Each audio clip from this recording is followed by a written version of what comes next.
Hi everyone, welcome to the Expansive Mind.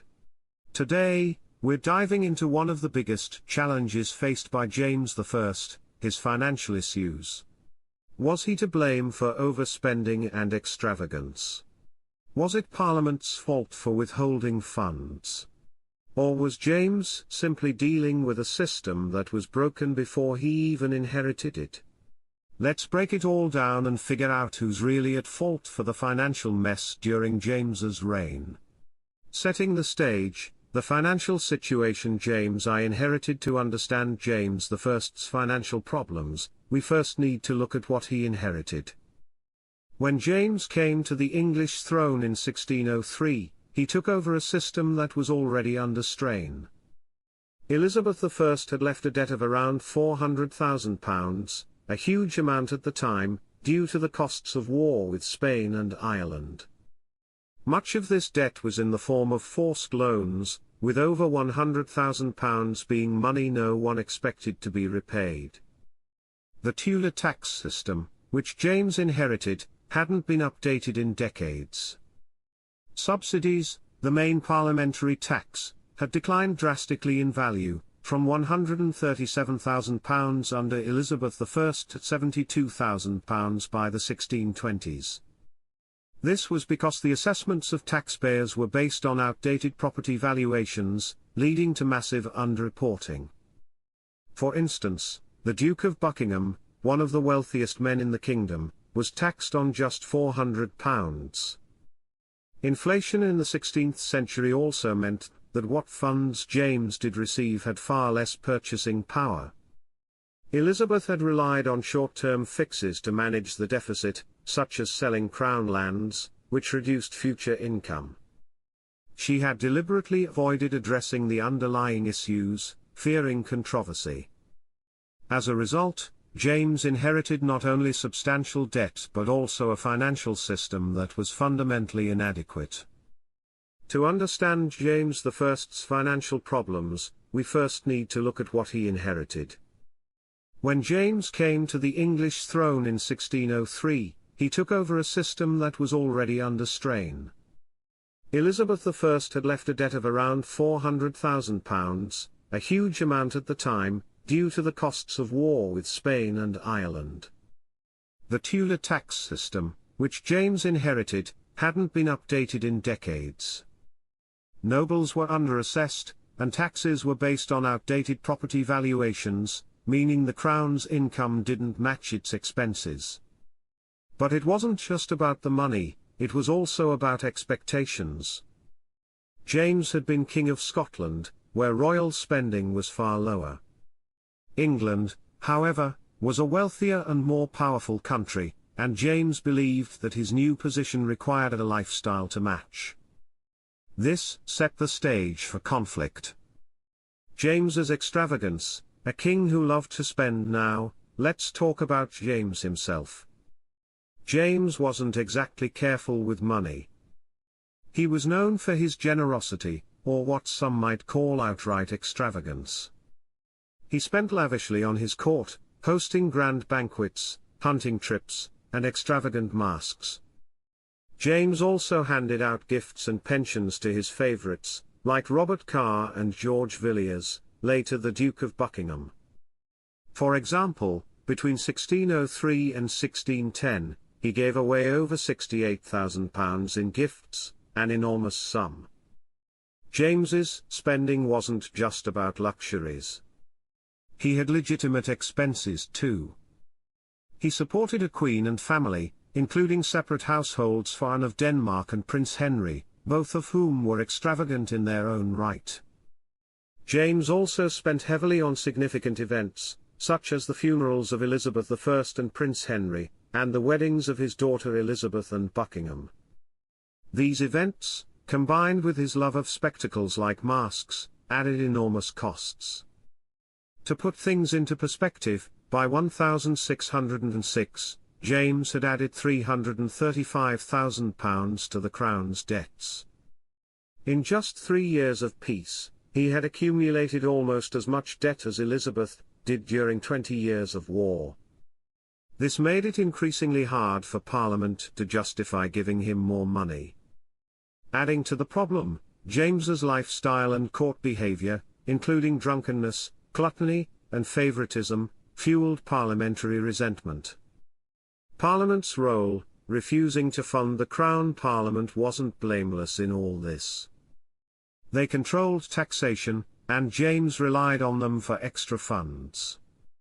But time and time again, Parliament refused to grant the money James needed unless he agreed to their demands for political reform. Take the 1604 meeting of Parliament, for example. James asked for subsidies, but MPs focused on their grievances instead, particularly over his handling of purveyance, the right of the Crown to buy goods at below market prices. In 1610, James tried to strike a deal with Parliament called the Great Contract.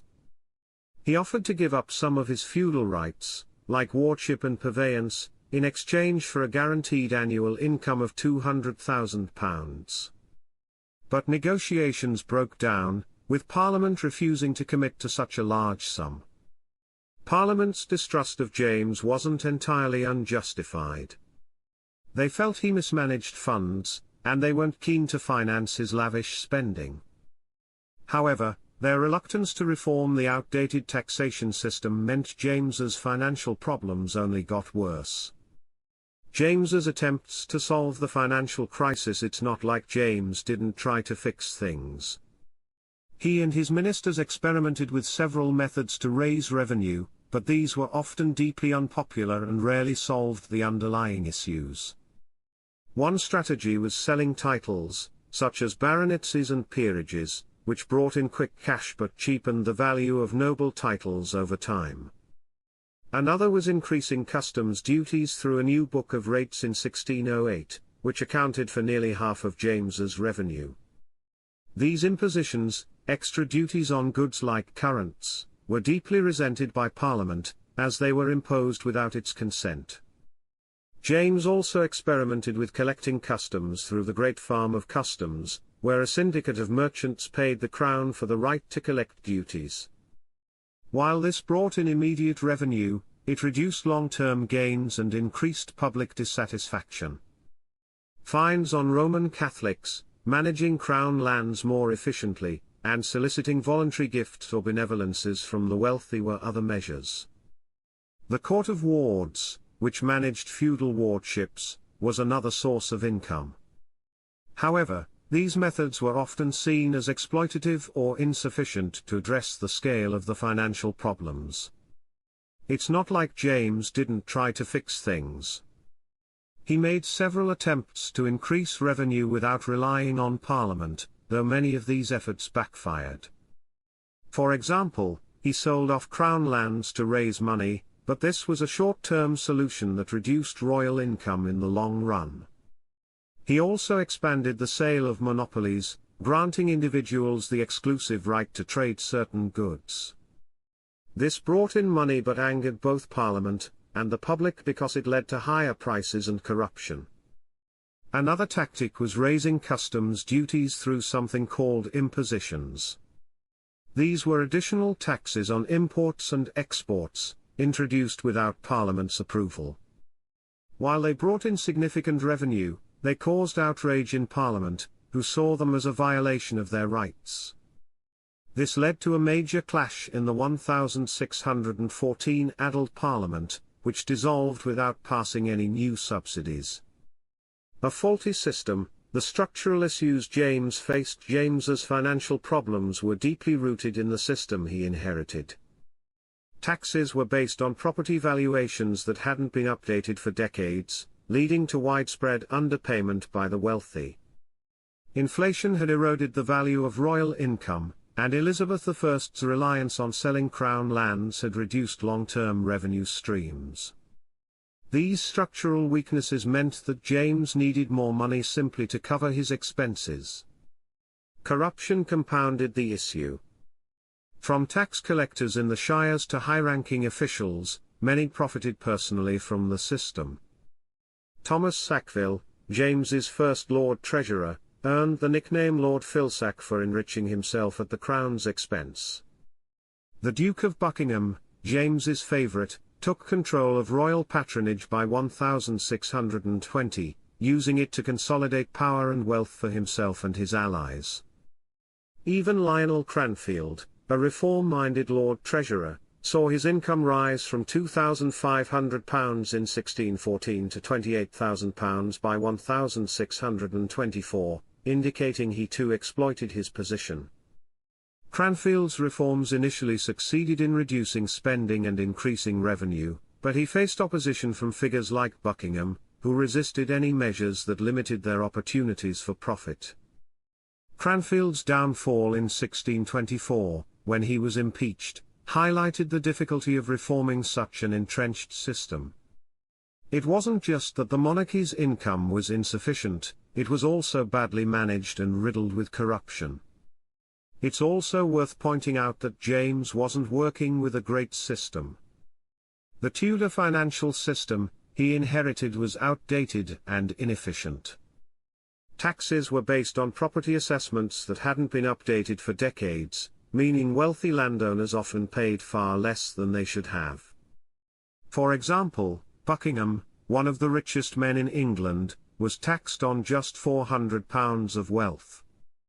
Elizabeth I had left a debt of £400,000, known as the Queen's debt, much of it funded by forced loans and short-term measures like selling crown lands. While these measures had worked temporarily, they reduced long-term income.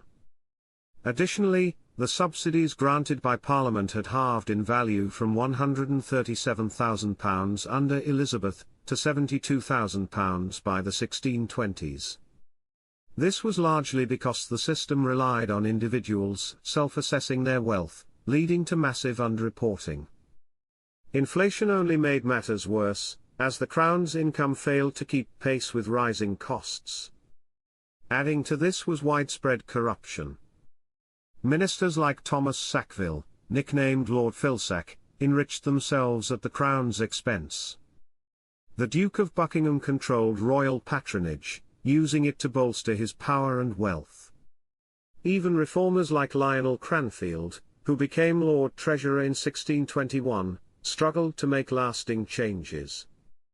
While Cranfield successfully increased revenue and reduced spending initially, his efforts were undermined by opposition from Buckingham, and others who profited from the existing system. Cranfield's downfall, his impeachment in 1624, illustrates how entrenched the problems were. It's also worth pointing out that James wasn't working with a great system. The Tudor financial system he inherited was outdated and inefficient. Taxes were based on property assessments that hadn't been updated for decades, meaning wealthy landowners often paid far less than they should have. On top of that, inflation had eroded the value of the Crown's income. While prices for goods and services rose, royal revenues didn't keep pace.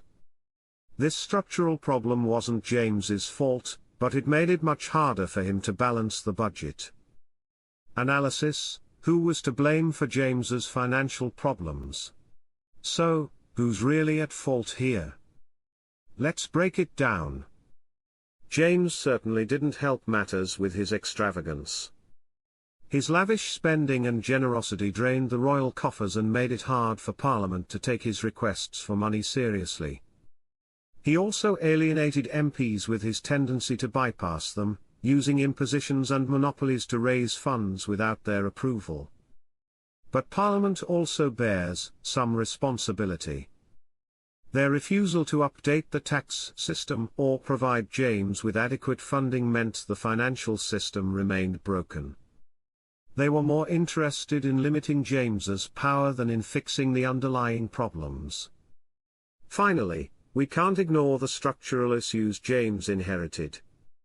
The outdated tax system, inflation, and Elizabeth's war debts all contributed to the financial crisis. In many ways, James was set up to fail. Conclusion: in the end, James's financial problems were the result of a mix of factors. His own extravagance, Parliament's stubbornness, and a flawed system all played a part. So, what do you think? Was James to blame, or was he just a victim of circumstance? Let me know in the comments. And if you enjoyed this video, don't forget to like and subscribe for more history deep dives. Thanks for watching, and see you next time on The Expansive Mind.